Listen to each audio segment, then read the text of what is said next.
വില്ലുവണ്ടി. Train 4 മണിക്ക് തന്നെ സ്റ്റേഷനിലെത്തി. ഉമയ്ക്ക് ധൃതിയില്ലായിരുന്നു. ട്രെയിനിൽ പലരും 3 മണിക്ക് തന്നെ എഴുന്നേറ്റ് ലൈറ്റിട്ട് പല്ലു തേക്കാനും മുടി ചീകാനുമൊക്കെ തുടങ്ങിയിരുന്നു. അപ്പോൾ മുതൽ ഉറക്കം തടസ്സപ്പെട്ടതാണ്. ടൂത്ത് ബ്രഷുമായി മനുഷ്യർ ഉലാത്തുന്ന കാഴ്ച ഉമയ്ക്ക് മനമറിച്ചിലുണ്ടാക്കി. രതി പോലെ തന്നെ പല്ലു തേക്കലും സ്വകാര്യതയിൽ അനുഷ്ഠിക്കേണ്ട ഒന്നാണെന്നാണ് ഉമയുടെ ഒരു തോന്നൽ. 50 രൂപ മുടക്കി റെയിൽവേ സ്റ്റേഷനിലെ AC വെയിറ്റിംഗ് റൂമിൽ ഇരിപ്പിടം കണ്ടെത്തി. ഉമ അല്പനേരം ഉറങ്ങി. വെയിറ്റിംഗ് റൂമിലെ ബാത്റൂമിൽ തന്നെ കുളിച്ച് ലൈഫ് ബോയ് മണമുള്ള മുടി വിതിർത്തിടുമ്പോൾ വെയിറ്റിംഗ് റൂമിൻ്റെ ചുമതലക്കാരി വന്നു പറഞ്ഞു, ഇവിടെ ഇങ്ങനെ കുളിക്കാനും മുടി കോതാനും വിതിർക്കാനുമൊന്നും പാടില്ല. അത് ഗവനിക്കാതെ പേഴ്സിലെ കൊച്ചു കണ്ണാടിയിൽ നോക്കി അടർന്നുപോയ കറുത്ത പൊട്ടിന് പകരം ഒരു ചുവന്ന പൊട്ടെടുത്ത് കൃത്യസ്ഥലത്ത് പറ്റിക്കുന്നതിനിടെ ഉമ ചോദിച്ചു, അങ്ങനെ നിയമമുണ്ടോ? എങ്കിൽ ആ നിയമത്തിൻ്റെ കോപ്പി എന്നെ ഒന്ന് കാണിക്കൂ. ഞാൻ വിളക്കുമാടം ബ്ലോക്ക് പഞ്ചായത്ത് മെമ്പർ ഉമാബാലനാണ്. ചൂഷണത്തിൻ്റെ പൊള്ളത്തരങ്ങളെ, കുമിളകളെ ഒറ്റ ചോദ്യങ്ങളുടെ സൂചിമുന കൊണ്ട് തീർക്കാവുന്നതേയുള്ളൂ. അത് ഉമ ജീവിതം കൊണ്ട് പഠിച്ചെടുത്തതാണ്. ഉമയുടെ അച്ഛനോ മുത്തച്ഛനോ മുതുമുത്തച്ഛനോ ഒന്നും ജീവിതത്തിൽ ഒരു ചോദ്യം പോലും ആരോടും ചോദിച്ചിട്ടില്ല. ചന്ദനലേപം എടുത്ത് ബ്ലൗസിൽ തേച്ചപ്പോൾ ആകപ്പാടെ ഒരു സുഖം തോന്നി.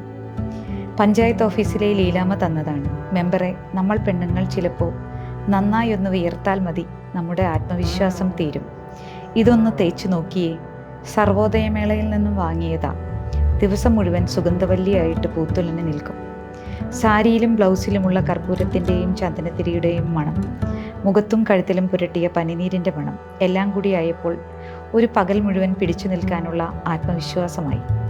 പരിമള കാന്തിയായി. യൂണിവേഴ്സിറ്റിക്കടുത്തുള്ള ഗോപിയുടെ കടയിൽ നിന്നാണ് പ്രാതൽ കഴിച്ചത്. ഇല, ദോശ, നല്ല ചുവന്ന ചമ്മന്തി. പിന്നെ ഭക്ഷണം കഴിച്ച ഇല കഴിക്കുന്നവർ തന്നെ എടുത്തു കളയണമെന്ന നിയമം ഉൾപ്പെടെ ഒന്നിനും മാറ്റമില്ല. പഴയ ഡെസ്കിനും ബെഞ്ചിനും പകരം മുഷിഞ്ഞ പ്ലാസ്റ്റിക് കസേരകളും മേശയുമൊക്കെ വന്നു എന്നത് മാത്രമാണ് 20 കൊല്ലം കൊണ്ടുണ്ടായ വ്യത്യാസം. യൂണിവേഴ്സിറ്റിയിൽ ആൾപ്പെരുമാറ്റമില്ല. മരങ്ങളും കെട്ടിടങ്ങളുമൊക്കെ മഞ്ഞിൽ മയങ്ങിക്കിടക്കുന്നു. ആരും എത്തി തുടങ്ങിയിട്ടില്ല. ക്ലാസ് മുറികളും ഹാളുമൊക്കെ തുറന്നിട്ടിട്ടുണ്ട്. വരാന്തയുടെ അറ്റത്ത് അരമതിലിൻ്റെ ചുമരിൽ ചാരി കാലുകൾ നീട്ടി സാരി വിടർത്തിയിട്ട് ഉമ ഇരുന്നു. ആ ഇരിപ്പിൽ എന്തോ ഒരു ഒതുക്കക്കുറവ് തോന്നിയെങ്കിലും അങ്ങനെ തന്നെ ഇരിക്കണമെന്ന് അവൾ ഉറപ്പിച്ചു.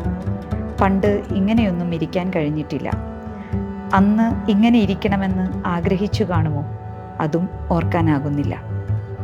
ആ കാലവും ദിവസങ്ങളും ജീവിതത്തിൻ്റെ പെരുമഴയും കൊടും വെയിലുമേറ്റ് മഞ്ഞ പടർന്ന് ആലോചനകൾക്ക് വഴങ്ങാത്ത വിധം പൊടിഞ്ഞു തുടങ്ങിയിരിക്കുന്നു. Department of management studies completes 30 years of its establishment this year. The genius behind this reputed institution, Dr. Venkateswaran Subramanya Iyer, retires from his Venkiti sir ജോലിയിൽ നിന്ന് വിരമിക്കുന്നു. ഒരാഴ്ചയായി ഇവിടെ അതിൻ്റെ ആഘോഷം നടക്കുകയാണ്. ഇന്നത്തെ ആഘോഷം 20 കൊല്ലം മുൻപ് ഇവിടം വിട്ട ബാച്ചിൻ്റേതാണ്. ക്ഷണക്കത്ത് കയ്യിൽ കിട്ടിയപ്പോൾ അമ്പരന്നുപോയി. ആരെങ്കിലും ഉമയെ ഓർക്കുമെന്നോ ക്ഷണിക്കുമെന്നോ ഒരു പ്രതീക്ഷയുമില്ലായിരുന്നു. പോകണോ? ഇവിടെ എനിക്ക് എന്ത് പ്രസക്തി? നാട്ടിലെ ആളുകൾക്ക് എന്തെങ്കിലും നല്ല കാര്യം ചെയ്തു കൊടുക്കേണ്ട സമയം വെറുതെ കളയണോ എന്നൊക്കെ ആലോചിച്ചു. യാത്രയ്ക്ക് ഒരു 10,000-2000 രൂപയും മാറിക്കിട്ടും. എന്നാലും മനസ്സ് പറഞ്ഞു പോകണം. അരവിന്ദനും പറഞ്ഞു, വലുതാകാനുള്ള ഒരവസരവും കളയരുത്. ആ പാവം ഭർത്താവിനോട് ഉമ പറഞ്ഞു, ഇത് ചെറുതാകാനുള്ള അവസരമാണ്. അവരൊക്കെ കൂടി എന്നെ ഒടിച്ചു മടക്കി കയ്യിൽ തരും. ആരാണ് ആ അവർ എന്ന് അരവിന്ദന് അറിഞ്ഞുകൂടാ. ഉമയ്ക്ക് അവരെ നന്നായി അറിയാം. ഉമ ക്ഷണക്കത്തെടുത്ത് ഒന്നുകൂടി നോക്കി. A large number of our alumni occupy covetable positions. They render their services to the nation as well as to many countries around the world. We salute all of our alumni who have scaled great heights. അതെ, വലിയ വലിയ ഉയരങ്ങൾ കീഴടക്കിയ തങ്ങളുടെ പൂർവ്വ വിദ്യാർത്ഥികളെ ഞങ്ങൾ ആദരിക്കുന്നു. അതിനിടയിൽ കോഴ്സിൽ തോറ്റ് തുരുമ്പിച്ചു പോയവരെയോ ആദരവ് എന്ന വാക്കുപോലും വിറങ്ങലിച്ച് നടുകൊനിക്കുന്ന അവഗണനയാകും. പക്ഷേ ഉമയ്ക്ക് ആശങ്കയില്ലായിരുന്നു. ജീവിതത്തിൻ്റെ ഒരു ഘട്ടം പിന്നിട്ടാൽ വിജയിക്കുന്നവർക്കാണ് പിന്നെ ഭയപ്പാട്. നിലനിർത്തുന്നതിൻ്റെയും നിലനിൽപ്പിൻ്റെയും നെട്ടോട്ടം. തോൽക്കുന്നവർക്ക് പ്രതീക്ഷയില്ലായ്മയുടെ ഒരു അലസ സുഖമാണ്. ക്ഷണക്കത്ത് ഒന്നുകൂടി വായിച്ച് ഉറപ്പുവരുത്തി. 9 മണിക്ക് തന്നെയാണ് പരിപാടി തുടങ്ങേണ്ടിയിരുന്നത്. ഇതുവരെയും ആരും എത്തിയില്ല. പൊന്നും വിലയുള്ള മാനേജ്മെൻറ്റ് കോഴ്സിന് 20 സീറ്റായിരുന്നു ഉണ്ടായിരുന്നത്. ആദ്യം മുതലേ ഒരു കൂട്ടം മിടുക്കർക്കിടയിൽ ഉമയും ഇല്യാസും വെള്ളത്തിലെ പാഴില പോലെ ആത്മാവില്ലാതെ ഒഴുകി നടന്നു. ഏതോ മലമുകളിലായിരുന്നു ഇല്യാസിൻ്റെ വീട്. അക്കാലത്ത് ജനകീയാസൂത്രണ പദ്ധതി പ്രകാരം ഇല്യാസിൻ്റെ കുടുംബത്തിന് കിട്ടിയ 4 ആടുകളെ വിറ്റുകിട്ടിയ പണം കൊണ്ടായിരുന്നു അവൻ പഠിക്കാൻ വന്നത്. ഇല്യാസിനെ കോളേജിൽ പഠിപ്പിച്ച ഏതോ സാറ് പറഞ്ഞു, ഈ യൂണിവേഴ്സിറ്റിയിൽ ഇങ്ങനെയൊരു കോഴ്സുണ്ട്, പഠിച്ചാൽ നല്ല നിലയിലെത്താം എന്ന്. ഇതൊക്കെ ആദ്യ ക്ലാസ്സിൽ സ്വയം പരിചയപ്പെടുത്താൻ സാർ ആവശ്യപ്പെട്ടപ്പോൾ ഇല്യാസ് തന്നെ പറഞ്ഞ കാര്യങ്ങളാണ്. ഇല്യാസ് സഹപാഠികളുടെ വലിപ്പക്കൂടുതലിന് മുന്നിൽ സ്വയം ഒരു പൊട്ടോളം ചെറുതായി നിന്നു കൊടുത്തു. ആഡാസ് എന്നായിരുന്നു സഹപാഠികൾ അവനെ വിളിച്ചുകൊണ്ടിരുന്നത്. ചിലർ അല്പം കൂടി മയപ്പെടുത്തി ഷെപ്പേഡ് എന്നും. സഹപാഠികൾ ഇടയ്ക്ക് ഇല്യാസിന് മദ്യം വാങ്ങിക്കൊടുത്തു. മദ്യലഹരിയിൽ ഇല്യാസ് കാട്ടിക്കൂട്ടുന്ന കോമാളിത്തരങ്ങൾ കണ്ട് അവർ മാന്യന്മാരായി ഭാവിച്ചു, രസിച്ചു. 1-2 തവണ യൂണിവേഴ്സിറ്റിയിലെ ചെടികളും മരങ്ങളും നശിപ്പിച്ചു എന്ന പരാതിയിന്മേൽ ഇല്യാസ് സസ്പെൻഡ് ചെയ്യപ്പെട്ടു. വെങ്കിടി സാർ കൊണ്ടുവരുന്ന വലിയ വലിയ മാനേജ്മെൻറ്റ് വിദഗ്ധർ അവരുടെ അത്ഭുതം തുളുമ്പുന്ന അനുഭവങ്ങൾ പങ്കുവച്ചു കഴിഞ്ഞാൽ പിന്നെ വിദ്യാർത്ഥികൾക്ക് ചോദ്യം ചോദിക്കാനുള്ള സമയമാണ്. മിടുക്കരായ പലരും നല്ല ചോദ്യങ്ങൾ കൊണ്ടും ഇടപെടൽ കൊണ്ടും തിളങ്ങുമ്പോൾ ഒരു വലിയ പുഴുവിനെ പോലെ വളഞ്ഞ് ഇല്യാസിന് എന്നും ഒരു ചോദ്യമേ ഉള്ളൂ. അത് ഇല്യാസ് ചോദിക്കുക തന്നെ ചെയ്യും. സാറേ, ഇതൊക്കെ ഉള്ളതാണോ? നിങ്ങൾ ഈ പറഞ്ഞതൊക്കെ സത്യമാണോ? ആ സംശയം കേൾക്കുമ്പോഴൊക്കെ വെങ്കിടി സാർ അപമാനം കൊണ്ട് ചുകക്കും. പലതവണ എലീന മേഡം താക്കീത് ചെയ്തിട്ടും ഇല്യാസിന് ഒരു മാറ്റവുമില്ലായിരുന്നു ചോദ്യത്തിനും. എലീന മേഡത്തോട് അപമര്യാദയായി പെരുമാറി എന്ന കുറ്റത്തിനാണ് ഒടുവിലവൻ പുറത്താക്കപ്പെടുന്നത്. കോഴ്സ് പൂർത്തിയാക്കാൻ 4-5 മാസം ബാക്കിയുള്ളപ്പോൾ അന്വേഷണ കമ്മീഷന് മുൻപിൽ ഹാജരാകാനൊന്നും കൂട്ടാക്കാതെ ഒരു പോക്കായിരുന്നു. വെളുപ്പിന് 3:30 നിലാവിലൂടെ അവൻ നടന്നു പോകുന്നത് കണ്ടവരുണ്ട്. 1-2 ജോഡി കുപ്പായങ്ങൾ ചുരുട്ടിക്കൂട്ടി പിടിച്ച ഒരു ചെറിയ പ്ലാസ്റ്റിക് കവർ മാത്രമേ കയ്യിൽ ഉണ്ടായിരുന്നുള്ളൂ. പുസ്തകങ്ങളും സർട്ടിഫിക്കറ്റുമൊക്കെ ഉപേക്ഷിച്ചുള്ള ആ നടത്തത്തിന് നല്ല വേഗമായിരുന്നു. ഇല്യാസിന് എലീന മേഡത്തോട് മാപ്പ് പറഞ്ഞുകൂടെ? ഉമ ഞാൻ എന്ത് തെറ്റാണ് ചെയ്തതെന്നും പറഞ്ഞതെന്നും അറിഞ്ഞാലല്ലേ മാപ്പ് പറയാൻ പറ്റൂ. അത് അവരോട് ചോദിച്ചാൽ പറഞ്ഞു തരില്ലേ? സ്വന്തം തെറ്റ് ചോദിച്ചു മനസ്സിലാക്കി മാപ്പ് പറയുക. നല്ല തമാശ. ഇയാൾക്ക് വേറെ പണിയില്ലേ? ഞാനും നീയുമൊക്കെ ഇങ്ങനൊരു കോഴ്സിന് വരാനേ പാടില്ലായിരുന്നു. ഇത് അവരൊക്കെ പഠിച്ചാൽ വലിയ വലിയ രാജ്യങ്ങളിലും ജോലികളിലുമൊക്കെ എത്തും. നമ്മളോ തിയറി ജയിച്ചാലും വൈവ ജയിക്കുമോ? പിന്നെ ഇല്യാസിനെ കണ്ടിട്ടില്ല. അമലു, മഞ്ജുഷ എന്നിങ്ങനെ 2 പെൺകുട്ടികൾ കൂടി ക്ലാസ്സിലുണ്ടായിരുന്നെങ്കിലും ഉമയും ഇല്യാസിനെ പോലെ താമസ സ്ഥലത്തും ക്ലാസ്സിലും ഒറ്റയ്ക്കായിരുന്നു. അമലുവും മഞ്ജുഷയും ഒരിക്കൽ പോലും മലയാളം സംസാരിച്ച് കണ്ടില്ല. ഉമയ്ക്ക് അവരോട് സംസാരിക്കാൻ ഭയം തോന്നി. ഉമയോട് എന്തെങ്കിലും പറയേണ്ടതുണ്ടെന്ന് അവർക്കും തോന്നിയില്ല. ഇക്കാര്യം ഇപ്പോൾ മോനോട് പറയുമ്പോൾ മോൻ പറയും, അമ്മയ്ക്ക് അറിയാതിരുന്നത് ഇംഗ്ലീഷല്ല, കോൺഫിഡൻസ് ആണ്. ഇപ്പോൾ അമ്മ നന്നായിട്ട് സംസാരിക്കുന്നുണ്ടല്ലോ. 14 വയസ്സേ ഉള്ളുവെങ്കിലും അവൻ പറഞ്ഞത് ശരിയാണല്ലോ. അന്ന് പക്ഷേ അങ്ങനെയൊന്നും ആലോചിക്കാനുള്ള കരുത്തില്ല. What brings you here? Venkiti സാറാണ്. ഉമ അരമതിലിൽ നിന്ന് പിടഞ്ഞ് എഴുന്നേറ്റു. എപ്പോഴാണ് ഉറങ്ങിപ്പോയത്? ഓരോരുത്തരായി എത്തിത്തുടങ്ങിയിരിക്കുന്നു. ഇയാൾക്ക് ഒരു മാറ്റവുമില്ലല്ലോ. വെൽ, അന്ന് ക്ലാസ്സിലിരുന്ന് ഉറങ്ങാറുള്ളതുപോലെ തന്നെ. Nothing has changed. ഇവിടെ ഇരുന്ന് ഉറങ്ങിയാൽ താഴെ വീഴില്ലേടോ? വെങ്കിടി സാർ ആവേശത്തിലാണ്. വാക്കുകളെ കണിശതയോടെ കണക്കോടെ ചെസ്സിലെ കരുക്കളെപ്പോലെ ഉപയോഗിക്കുന്ന ആളാണ്. ഇങ്ങനെയൊന്നും സംസാരിക്കുന്ന പതിവില്ല. കുറച്ചു നേരമായി വന്നിട്ട് കാത്തിരുന്ന് മുഷിഞ്ഞപ്പോൾ ഉറങ്ങിപ്പോയി. ഉമയ്ക്ക് ലജ്ജ തോന്നി. വാ തുറന്നാകുമോ ഉറങ്ങിയത്? മുൻകരുതൽ എടുക്കണമായിരുന്നു. സെമിനാർ ഹാൾ നിറഞ്ഞു തുടങ്ങിയിരുന്നു. ഒരു കൂട്ടം വയറുചാടിയ മധ്യവയസ്കർ നിറഞ്ഞു നിൽക്കുന്നുണ്ട്.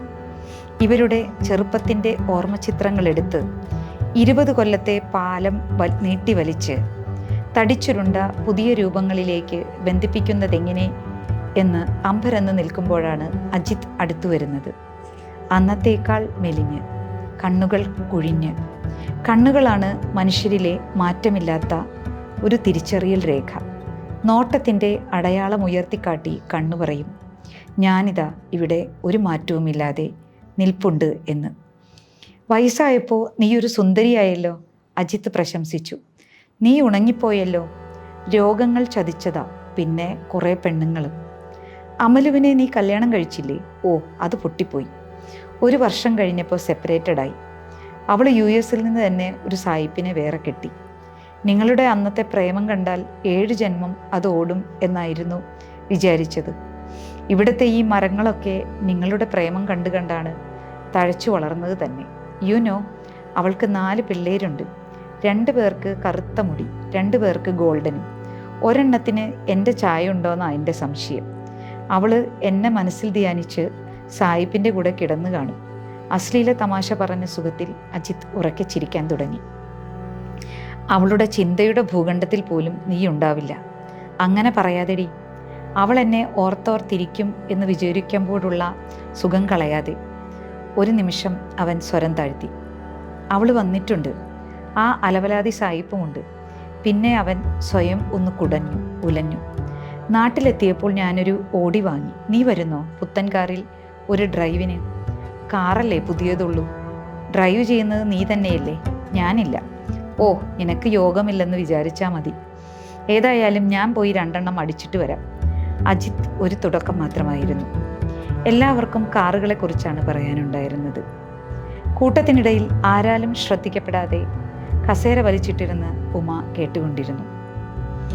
ബെൻസിൻ്റെയും BMW-ൻ്റെയും പല മോഡലുകൾ, ജർമ്മനിയുടെ വാഹന കുത്തക, ഇലക്ട്രിക് കാർ കൊണ്ടുവരാനിടയുള്ള വിപ്ലവകരമായ മാറ്റം, യൂറോപ്പിലെ, പ്രത്യേകിച്ച് സ്വിറ്റ്സർലൻഡിലെ ഡ്രൈവിംഗ് സുഖം, ചൈനയിലെ ഗതാഗത നിയമങ്ങളുടെ കാർക്കശ്യം, ന്യൂസിലൻഡിലെ പുൽമേടുകളിലൂടെ വണ്ടിയോടിക്കുമ്പോഴത്തെ ആവേശം, ഫോർമുല 1 മത്സരം, മിഡിൽ ഈസ്റ്റിലെ അതിസമ്പന്നരുടെ വാഹനഭ്രാന്ത്, കയ്യിൽ പൈസ കൊമിഞ്ഞുകൂടിയാൽ ഭർത്താവ് വീണ്ടും വീണ്ടും കല്യാണം കഴിക്കുമെന്ന് ഭയന്ന് ഭർത്താവിനെ കൊണ്ട് ആഡംബര കാറുകൾ വാങ്ങിക്കൂട്ടുന്ന അറബി പെണ്ണുങ്ങൾ, അവരോട് പുലർത്തേണ്ട കച്ചവട തന്ത്രങ്ങൾ. മരുഭൂമിയിലെ ഡ്രൈവിംഗ് ആണ് പുൽമേട്ടിലെ ഡ്രൈവിങ്ങിനേക്കാൾ ചാലഞ്ചിങ് എന്ന തർക്കം. ബുദ്ധിയും പണവും പെരുകി വാഹനങ്ങൾക്കുള്ളിലേക്ക് ചുരുങ്ങിയ മനുഷ്യരെ നോക്കിയിരുന്നപ്പോൾ പണ്ടത്തെ പോലെ ഭയം കലർന്ന ആദരവല്ല, തീർച്ച. വളർന്നു പെരുകിയിട്ടും ഇറുകിയ കുപ്പായങ്ങൾക്കുള്ളിൽ ഞെരുങ്ങി കളിപ്പാട്ടം വെച്ച് കളിക്കുന്ന കുറച്ച് കുട്ടികൾ. 2 അടി കൊടുത്ത് അവരെ മര്യാദ പഠിപ്പിക്കണം എന്നൊരു വാത്സല്യം. ഇവർക്കൊന്നും വേറെ ഒന്നും പറയാൻ കാണില്ലേ? സ്നേഹമോ തമാശകളോ ദുഃഖങ്ങളോ രാഷ്ട്രീയമോ സിനിമയോ പുസ്തകങ്ങളോ, അങ്ങനെ മനുഷ്യനെ തൊടുന്ന എന്തെങ്കിലും. ഇടയ്ക്കെപ്പോഴോ ഡിപ്പാർട്ട്മെൻറ്റിന് പുറത്ത് കിടക്കുന്ന വെങ്കിടി സാറിൻ്റെ കാറിലേക്കായി അവരുടെ നോട്ടം. ഉമയും പുറത്തേക്ക് എത്തി നോക്കി. നിറയെ ആഡംബര കാറുകൾക്കിടയിൽ തളർന്നു കിടക്കുന്ന വെങ്കിടി സാറിൻ്റെ ആ പഴയ ഫിയറ്റ്. കാലപ്പഴക്കത്തിന് മീതെ പ്രീമിയർ പത്മിനി 4 വശത്തും ചന്ദനക്കുറി അണിഞ്ഞിട്ടുണ്ട്. നിയമങ്ങളൊക്കെ ലംഘിച്ച് എങ്ങനെയായിരിക്കും വെങ്കിടി സാർ ഇതിനെ നിരത്തിലിറക്കുന്നത്? സാറിനെ സമ്മതിക്കണം. വെങ്കിടി സാർ പ്രസംഗിക്കാനായി മൈക്കെടുത്തപ്പോൾ അവർ വാഹനസഞ്ചാരം നിർത്തി നിശബ്ദരായി. വെങ്കിടി സാർ കൃതജ്ഞത കൊണ്ട് ചാഞ്ഞ മരമായി. ശിഷ്യരെല്ലാം ചേർന്ന് സമ്മാനിച്ച അലങ്കരിച്ച സെഡാൻ കാറിലേക്ക് വിരൽ ചൂണ്ടി സാറ് പറഞ്ഞു. അപ്പോഴാണ് ഉമ അത് കാണുന്നത് തന്നെ.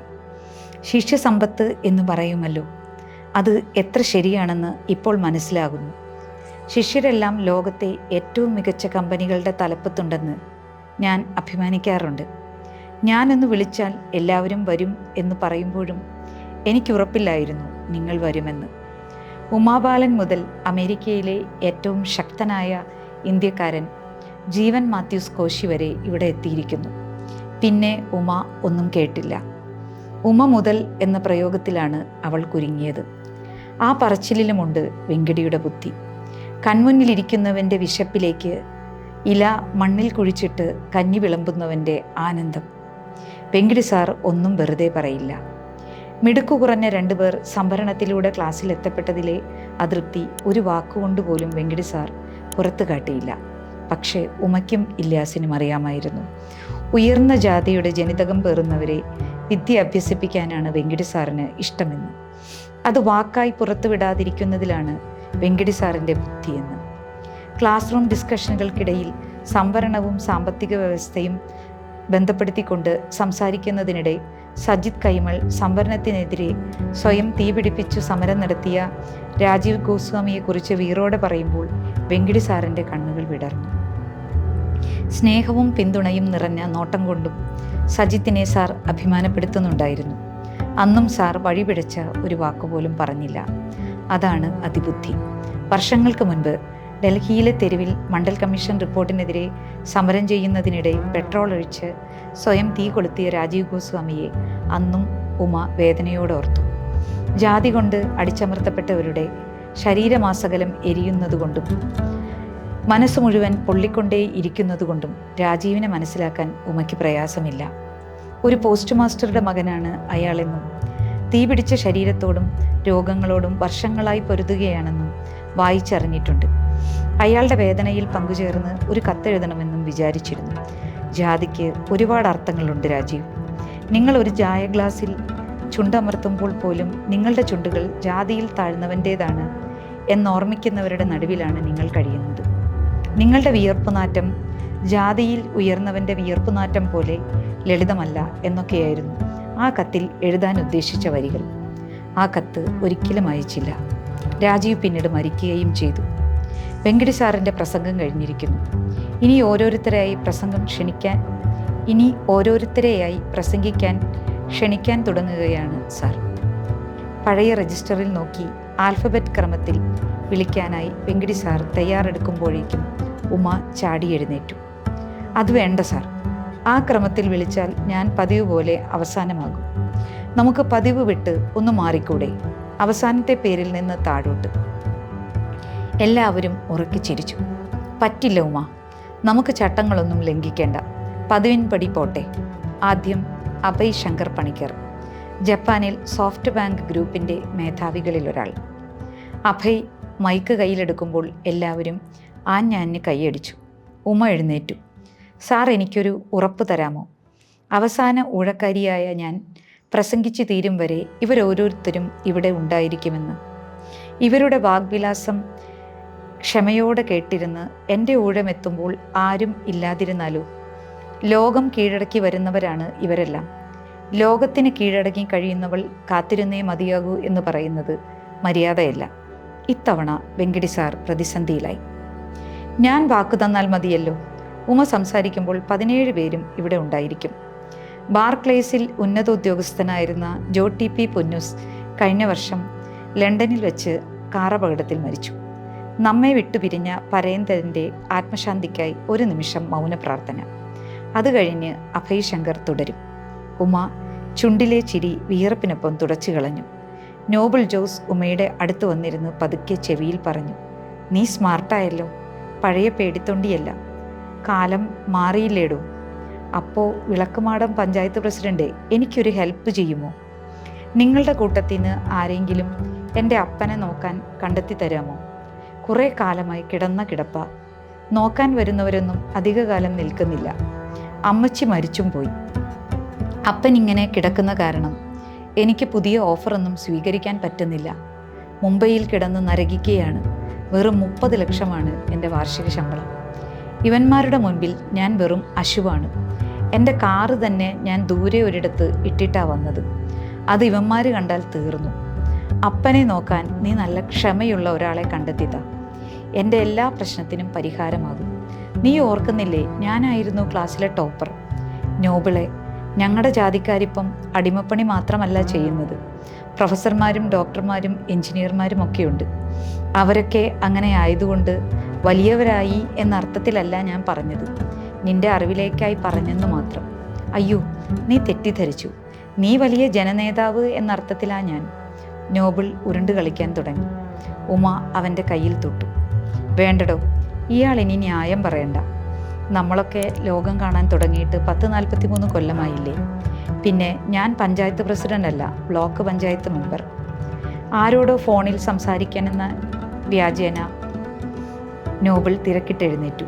ഉണ്ടാക്കിയ നേട്ടങ്ങളെക്കുറിച്ച്, എത്തപ്പെട്ട ഉയരങ്ങളെക്കുറിച്ച്, വെങ്കിടി സാറിൻ്റെ ക്ലാസ്സിൽ നിന്ന് കിട്ടിയ മാനേജ്മെൻറ്റ് പാഠങ്ങളെക്കുറിച്ച്, ഫോബ്സ് പട്ടികയിൽ ഇടം നേടിയ സ്വന്തം കമ്പനിയെക്കുറിച്ച് ഓരോരുത്തരായി പറഞ്ഞു തുടങ്ങി. എല്ലാം ഒരേ താളത്തിലും ഈണത്തിലുമുള്ള വർത്തമാനങ്ങൾ. ഇസ്മായിൽ ഹസൻ പ്രസംഗിച്ചു കൊണ്ടിരിക്കുന്നതിനിടയിലാണ് അജിത് അവൻ്റെ അടുത്തിരുന്ന കൃഷ്ണഗോപാലിൻ്റെ ശരീരത്തിലൂടെ ഊർന്ന് തറയിലേക്ക് വീഴുന്നത്. തറ നിറയെ രക്തം പടർന്നു. കുറച്ചുപേർ അജിത്തിൻ്റെ അടുത്തേക്കെത്തി. ചിലർ സീറ്റിലിരുന്ന് തന്നെ എത്തി നോക്കി. പിന്നെ ഒന്നും സംഭവിച്ചിട്ടില്ലാത്ത മട്ടിൽ മൊബൈൽ ഫോണിലേക്കും കൊച്ചു വർത്തമാനങ്ങളിലേക്കും മടങ്ങി. എന്തുപറ്റി? വെങ്കിടി സാർ വളരെ അസ്വസ്ഥതയോടെ ചോദിച്ചു. ചടങ്ങിൻ്റെ ഒഴുക്ക് നഷ്ടപ്പെടുന്നതിൻ്റെ അതൃപ്തി ആ മുഖത്ത് വ്യക്തമായി കാണാം. US വെച്ച് തന്നെ ലിവർ ട്രാൻസ്പ്ലാന്റ് ചെയ്യാനിരുന്നതാണ്. ഇങ്ങോട്ട് വരാൻ വേണ്ടി അതിൻ്റെ ഡേറ്റ് മാറ്റി. സർജറിയുടെ സമയത്ത് ആരെങ്കിലും കൂടെ വേണമെന്ന് അവനൊരാഗ്രഹം. പക്ഷെ ആരെ കിട്ടാൻ? തൻ്റെ ശരീരത്തിൽ പറ്റിയ രക്തത്തുള്ളികൾ കർച്ചീഫ് കൊണ്ട് തൂത്തുകളയുന്നതിനിടെ കൃഷ്ണഗോപാൽ പറഞ്ഞു. കുറേ കാലം അജിത്തിൻ്റെ ജീവിതത്തിൻ്റെ തണുപ്പും ചൂടുമറിഞ്ഞ അമലു ഇതൊന്നും അറിഞ്ഞ മട്ടില്ല. മൊബൈൽ ഫോണിൽ തിരക്കിട്ടെന്തോ പരതുകയാണ്. ഉമയുടെ തൊണ്ടയിൽ ഒരു പിടച്ചിലുണ്ടായി. പ്യൂൺ പിള്ളച്ചേട്ടൻ അജിത്തിനെ നീക്കിക്കിടത്തി തറയിലെ രക്തം തുടച്ചു കളഞ്ഞു. പിന്നെ പിള്ളച്ചേട്ടൻ തന്നെ അജിത്തിനെ ചുമരിലേക്ക് ചാരിയിരുത്തി. ആരും അനങ്ങുന്നില്ലെന്ന് ഉറപ്പുവരുത്തിയ ശേഷം ഇസ്മായിൽ ഹസൻ പ്രസംഗം തുടരാൻ മൈക്ക് കയ്യിലെടുത്തു. അജിത്തിൻ്റെ ചുറ്റും നിന്ന 4-5 പേരുകൂടി നയത്തിൽ സീറ്റുകളിലേക്ക് മടങ്ങി. നമുക്കിവനെ ആശുപത്രിയിലെത്തിക്കണ്ടേ? തറയിലിരുന്നു കൊണ്ട് അജിത്തിനെ പാതി ഉയർത്തി സ്വന്തം ശരീരത്തോട് ചേർത്ത് പിടിച്ച് ഉമ ചോദിച്ചു. ഒരു നിമിഷം എന്തോ ആലോചിച്ച് പിന്നെ മുന്നോട്ടിരിക്കാൻ വേണ്ടി നടക്കാൻ തുടങ്ങിയ കൃഷ്ണഗോപാലിൻ്റെ കാലിൽ പിടിച്ച് ഉമ തടഞ്ഞു. വെറുപ്പും അറപ്പും ദേഷ്യവും കൊണ്ട് കൃഷ്ണഗോപാൽ നിന്ന് ചുകന്നു.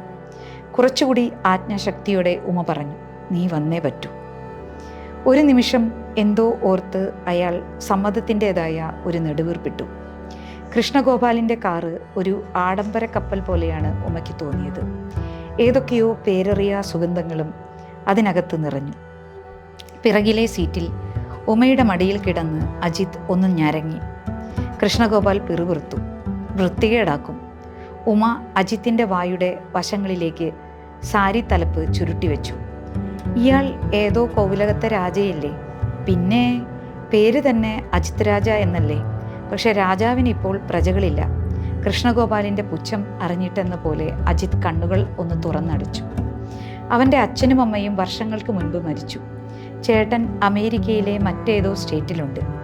ഒരു രാജ്യത്ത് ജീവിച്ചിട്ടും അവർ തമ്മിൽ ഫോണിൽ സംസാരിക്കാറ് പോലുമില്ല. അച്ഛനും അമ്മയും മരിച്ചിട്ട് പോലും ചേട്ടൻ വന്നിട്ടില്ല. വാസ്തവത്തിൽ ഇവൻ അനാഥനാണ്. എങ്കിൽ നമുക്കിവനെ ഏതെങ്കിലും അമ്മത്തൊട്ടിലിൽ ഉപേക്ഷിച്ചാലോ? ഉമയുടെ അനവസര തമാശയിലേക്ക് ചുട്ടുപഴുത്ത കണ്ണുകളുടെ കൃഷ്ണഗോപാൽ തിരിഞ്ഞു നോക്കി. നീ പൊട്ടത്തമാശ പറയല്ലേ?